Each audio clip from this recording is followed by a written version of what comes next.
तक कब्र से लेकर हश्र तक हमारा मकाम बुलंद रहेगा। लेकिन अगर हम अल्लाह के बनाए हुए मकसद के खिलाफ अपने आप को उतर जाएंगे तो हमारी हालत ये होगी कि हम अपने तो अपने बेगाने तो बेगाने हम इतने डैमेज हो जाएंगे कि दूसरे तो बहुत बड़ी बात है, हमारी कद्र अपने भी करने को अपने आप को पीछे होते हुए लोग नजर आएंगे। मेरे दोस्तों, कहने का मंशा ये है कि रब्बे कायनात ने हम सबको अपनी इबादत के लिए पैदा किया है। अगर खुदा की इबादत से यूं ही हम गफलत बरतते रहेंगे और अल्लाह बोला इन जिंदगी पर अपने आप को उतरे रहेंगे तो याद रखिए दुनिया में यूं ही हम ठुकराए जा रहे हैं, कब्र हश्र भी हमारा अच्छा न होगा। इसलिए हम अगर चाहते हैं दुनिया में भी सर बुलंद रहे, कब्र में भी हम सर बुलंद रहे, मैदान महशर भी हमारा अच्छा हो, तो हमें हमारे बुजुर्गों ने पैगाम दिया है, हमें करनी है शहनशाह बतहा की रजा जोई, वो अपने हो गए तो सारी रहमतें परवरदिगार। जब कहा है कि जाहिद को अपने ज़ुहिद इबादत पे नाज है, जाहिद को अपने ज़ुहिद इबादत पे नाज है, आलिम को अपने इल्म की दौलत पे नाज है, आलिम को अपने इल्म की दौलत पे नाज है। और जन्नत के ख्वाब देख रहे हैं सभी मगर, जन्नत के ख्वाब देख रहे हैं सभी मगर, मुझको रसूल पाक की उल्फत पे नाज है, मुझको रसूल पाक की उल्फत पे नाज है। हजरात, अल्लाह तबारक व तआला अपनी मुक़द्दस किताब कुरान पाक की इस आयत करीमा के ज़रिए हम बंदों से कह क्या रहा है, इसे हमको समझने की ज़रूरत है। अल्लाह पाक इस आयत करीमा के ज़रिए इरशाद फरमाता है, अल्लज़ी जअला लकुमुल अर्दा फिराशा, ऐ इंसान तेरे ऐशो आराम के लिए इतनी बड़ी रूए ज़मीन को मैंने बिछौना बना दिया और इतने बड़े आसमान का शामियाना मैंने तेरे लिए लगाया है। सीने पे हाथ रख करके हमें और आपको फैसला करने की ज़रूरत है कि जब रब्बे कायनात ने ज़मीन का बिछौना हम इंसानों के लिए लगाया है, आसमान का शामियाना हम इंसानों के लिए लगाया है, तो फिर आखिर हम इंसानों को भी कोई न कोई काम के लिए बनाया होगा। हजरात, तो कुरान पाक की दूसरी आयत करीमा के ज़रिए अगर हम समझना चाहेंगे तो हमारे वजूद के मकसद का भी हल निकलता है। अल्लाह तबारक व तआला कुरान पाक की दूसरी आयत करीमा के ज़रिए हमें और आपके दुनिया में भेजने का मकसद बयान करते हुए हमें पैगाम दिया, वमा खलक़तुल जिन्ना वल इंसा इल्ला लियअबुदून, कायनात के हर जिन्न व इंस को अपनी अपनी इबादत के लिए पैदा किया, अपनी बंदगी के लिए पैदा किया है। हजरात, इस आयत करीमा के ज़िम्मे में इंसान के वजूद का मकसद समझ में आ गया। हमें और आपको अल्लाह ने क्यों पैदा किया? अपनी इबादत के लिए पैदा किया। आप गौर करें, दुनिया में बहुत सारी चीजें ऐसी हैं जिनको कुदरती कहा जाता है और बहुत सारी चीजें ऐसी हैं जिनको मसनूई कहा जाता है। कुदरती वो चीज है जिसको रब ने बनाया है और मसनूई वो चीज है कि रब की दी हुई ताकत और हुनर से इंसान ने बनाया है। लेकिन खा वो कुदरती चीज हो या मसनूई चीज हो, दोनों के वजूद का कोई ना कोई मकसद होता है। आप भी अगर किसी चीज को बनाते हैं तो आपके उस चीज के बनाने का आपका कोई ना कोई मकसद जरूर होता है। मोबाइल वाला मोबाइल बनाया, उसके मोबाइल बनाने का कोई ना कोई मकसद जरूर। माइक वाले माइक बनाए, माइक बनाने का मकसद जरूर। पंखा बनाने वालों ने पंखा बनाया, पंखा बनाने का मकसद जरूर। कुर्सी बनाने वालों ने कुर्सी बनाई, इसके भी बनने का मकसद कोई ना कोई है, बिला किसी तमहीद। इस तरह से बहुत सारी चीजों का नाम लिया जा सकता है।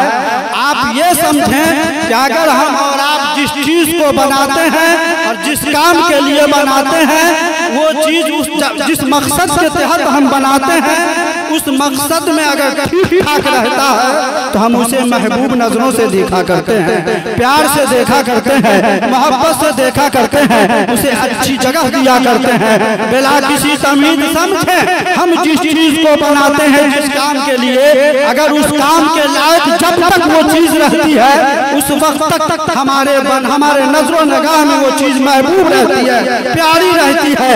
मसलन कुर्सी कुर्सी को किसी इंसान ने बनाया, लेकिन कुर्सी जब तक बैठाने की ताकत इसमें बाकी रहेगी तो इसकी औकात देखिए अल्लाह के रसूल के वज़्न में लगा दिया गया है और इसमें हम और आप बैठा करते हैं। लेकिन इसमें इतनी सारी कुर्सियों में से एक कुर्सी इतनी डैमेज हो जाए जिसपे बैठने के लायक न रहे, वो कुर्सी इतनी कमजोर टूट फूट जाए जिसमें इंसान के बैठने के लायक वो कुर्सी न हो, तो वो अल्लाह के रसूल के वज़्न में नहीं लगाया जाएगा, बल्कि चाहे वो कई कितनों लागत से वो कुर्सी क्यों न बनाई गई हो, अगर उस कुर्सी पे बैठने के लायक अगर वो कुर्सी न हो तो उस कुर्सी को सीधे कवारा खाना में ठिकाना लगा दिया जाता है। क्यों? आखिर 1000 रुपए लगाकर आपने कुर्सी को बनाया है, कवारा खाना में लगाने के लिए नहीं। जब तक 1000 रुपए ही लगी हुई कुर्सी जब तक बनने का बैठने का काम देती रहेगी, उसको आप महबूब जगहों पे रखिएगा, अच्छी नजरों से देखा कीजिएगा, अच्छे से उसका इस्तेमाल कीजिएगा। लेकिन जैसे ही कुर्सी डैमेज हो जाए, अपने वजूद को अगर खो जाए, तो उस कुर्सी का ठिकाना हम और आप सीधे गवारा खाना में लगा देते हैं। अगर इस मिसाल से कुछ समझ में बात आई है तो अपने आप को समझने की कोशिश करें। जिस चीज को हम बनाए और जिस काम के लिए बनाए उस काम के लायक वो चीज नहीं रहती है तो हम उसे गवारा खाना में ठिकाना लगा देते हैं। कभी तन्हाई में हम लोगों ने गौर किया कि रब्बे कायनात ने हम इंसानों को क्यों बनाया है, अल्लाह तबारक व तआला ने हम इंसानों को क्यों पैदा किया है। तो मेरे दोस्तों, कुरान की इस आयत करीमा के जरिए इस बात का खुलासा हो रहा है कि कायनात के हर जिन्नो इंस को रब ने अपनी इबादत के लिए पैदा किया है, अपनी बंदगी के लिए पैदा किया है। अगर हम खुदा की इबादत करते रहेंगे तो हमारी दुनिया में भी वैलिडिटी बढ़ती चली जाएगी। मैं दुनिया से लेकर कब्र तक, कब्र से लेकर हश्र तक हमारा मकाम बुलंद रहेगा। लेकिन अगर हम अल्लाह के बनाए हुए मकसद के खिलाफ अपने आप को उतर जाएंगे तो हमारी हालत ये होगी कि हम अपने बेगाने तो बेगाने हम इतने डैमेज हो जाएंगे कि दूसरे तो बहुत बड़ी बात है, हमारी कद्र अपने भी करने को अपने आप को पीछे होते हुए लोग नजर आएंगे। मेरे दोस्तों, कहने का मंशा ये है कि रब्बे कायनात ने हम सबको अपनी इबादत के लिए पैदा किया है। अगर खुदा की इबादत से यूं ही हम गफलत बरतते रहेंगे और अल्लाह बोला इन जिंदगी पर अपने आप को उतरे रहेंगे तो याद रखिए दुनिया में यूं ही हम ठुकराए जा रहे हैं, कब्र हश्र भी हमारा अच्छा न होगा। इसलिए हम अगर चाहते हैं दुनिया में भी सर बुलंद रहे, कब्र में भी हम सर बुलंद रहे, मैदान महशर भी हमारा अच्छा हो, तो हमें हमारे बुजुर्गों ने पैगाम दिया है, हमें करनी है शहनशाह बतहा की रजा जोई, वो अपने हो गए तो सारी रहमतें परवरदिगार।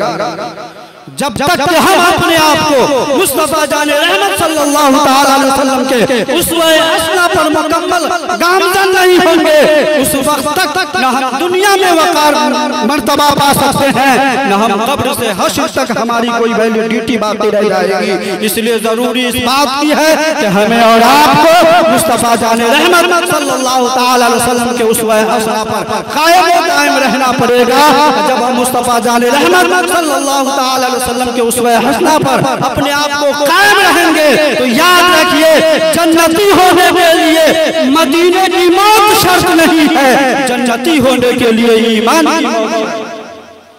अगर ईमान की मौत मदीना तैयबा से 1000 मील दूर रह करके भी अगर ईमान की मौत आ गई तो जान लीजिए मरने के बाद जन्नत है, और मदीना में रह करके भी अगर कुफ्र की मौत हम मरे तो मरने के बाद भी हमारे लिए जहन्नम और परेशान हालात से हमें गुजरना पड़ेगा। बिला किसी तमहीद अपने आप को समझने की कोशिश करें कि अल्लाह तबारक व तआला ने हमें और आपको दुनिया में महज सिर्फ इसलिए नहीं भेजा है कि बचपने की जिंदगी ऐशो बचपने की जिंदगी लहबो-लईब में गुजारे और जवानी की जिंदगी ऐशो तरब में गुजारे और बुढ़ापे की जिंदगी आह करके गुजारे, बल्कि अल्लाह ने इसलिए पैदा नहीं किया है, बल्कि अल्लाह तबारक व तआला ने हम सबको अपनी इबादत के लिए पैदा किया है, अपनी बंदगी के लिए पैदा किया है।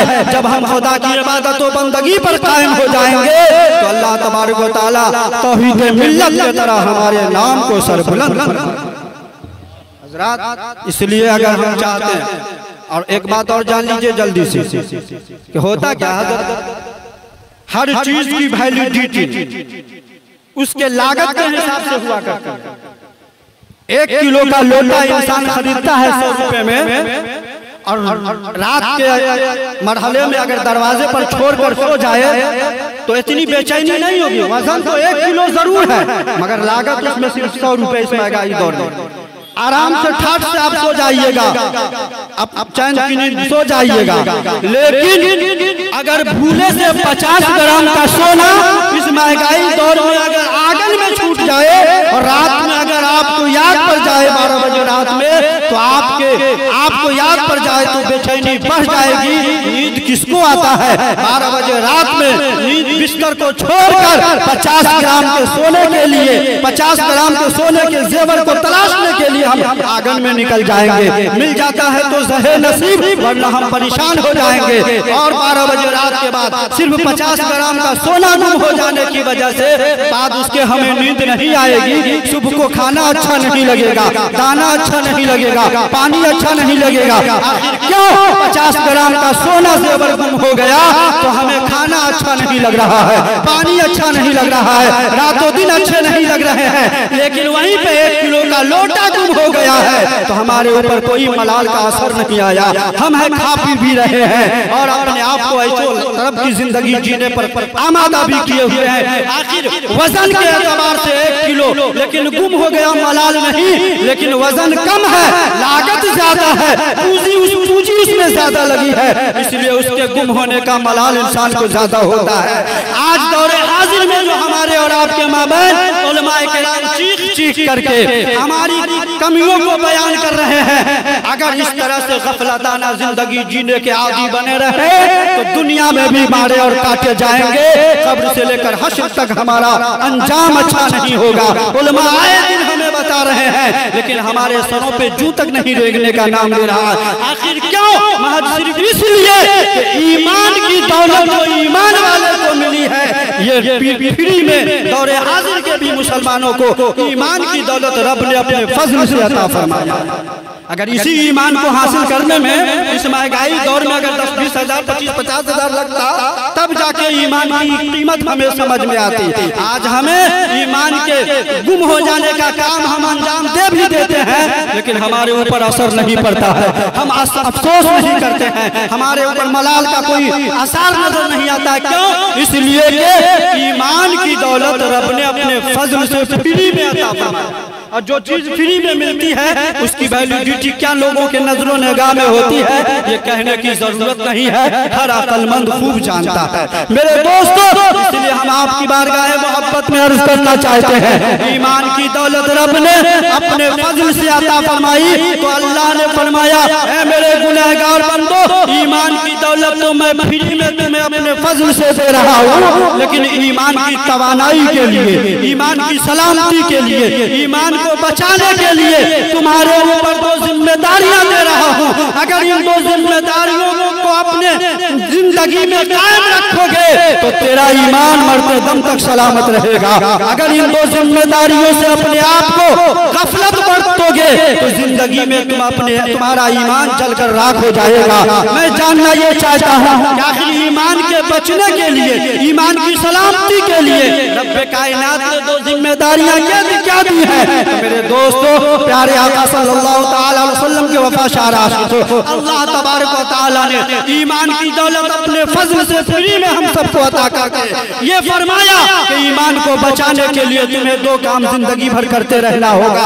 एक तो ये कि हमेशा बुराइयों से बचते रहना होगा, और दूसरा ये कि हमेशा नेकियों की कसरत करते रहना होगा। जब बुराइयों से बचते रहोगे, नेकियों की कसरत करते रहोगे, तेरा ईमान हरा भरा रहेगा, तेरा ईमान सलामत रहेगा। रब्बे कायनात तमाम सही अकीदा मुसलमानों के ईमान और अकीदे की हिफाजत फरमाए और तमाम को ईमानदाराना, शरीयताना, इस्लामियाना जिंदगी जीने पर कायम और दायम फरमाए। आमीन सुम्मा आमीन।